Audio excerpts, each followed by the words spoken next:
You know, as a travel photographer, I don't always care about sharpness and having the most expensive, crazy G Master lens on my Sony camera. So today we are trying out the Yongnuo 16mm crop sensor lens on my A7IV, which on a full frame body is about a 28 30mm lens equivalent, but it's a 16mm crop sensor lens. As a travel street photographer, sometimes I don't care that it's the most insane, crazy sharp lens. For my commercial work, of course, I'm gonna get my G Masters, shoot the highest possible quality, but for something like this is a home run of a lens. Let's find out why.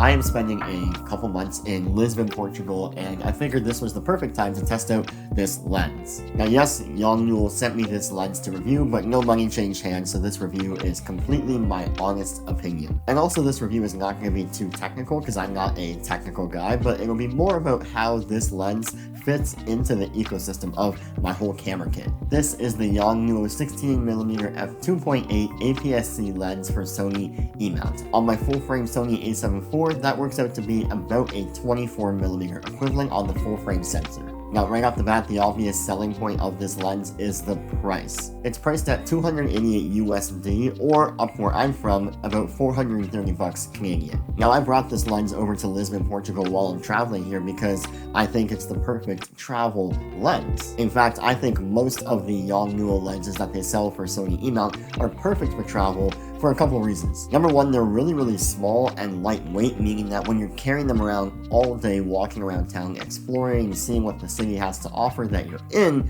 you don't want to have to carry a super heavy lens. And number two, if I'm traveling and just shooting fun photos, not actually for a job, why would I have to bring my G Master lenses that cost $2,000, $3,000 and risk them getting stolen, lost, broken, etc. when I can just have this lens that only costs 300 US or 400 Canadian and not have to worry about it.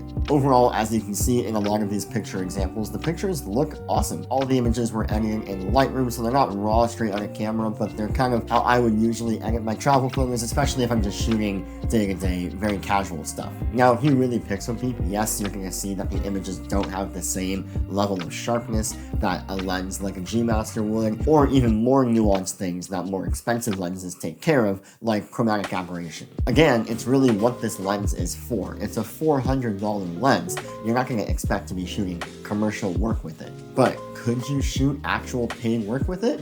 Yes, absolutely. I'm shooting stuff here for social media and for web for clients that is paid work with this lens, because most of the time it's going to end up on a device that's only the size of your iPhone and not necessarily a massive computer screen, or even bigger, a big poster or billboard outside. Especially with all the editing tools in Lightroom and Photoshop nowadays, I'm really confident that you can make these pictures look incredibly good at genuinely a fraction of the cost. Would I recommend this lens?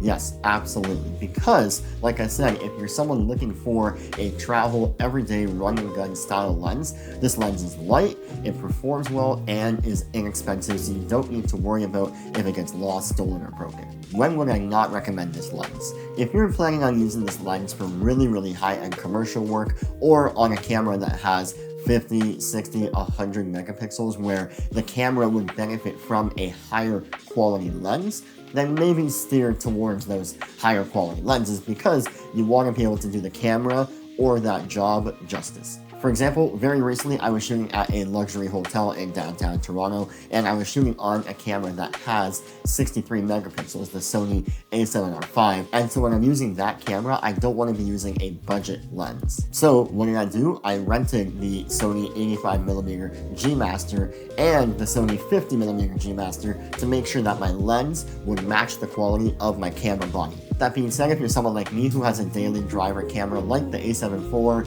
A7III, A7C, then this lens is going to pair really nicely with it. There's honestly not much more to say about this lens other than I really enjoyed shooting with it, and I will continue to enjoy shooting with it because it's a great travel companion. I wonder how many times I've said travel in this video. I'm going to leave a link to the lens down below in the description to this lens if you want to check it out and pick it up for yourself.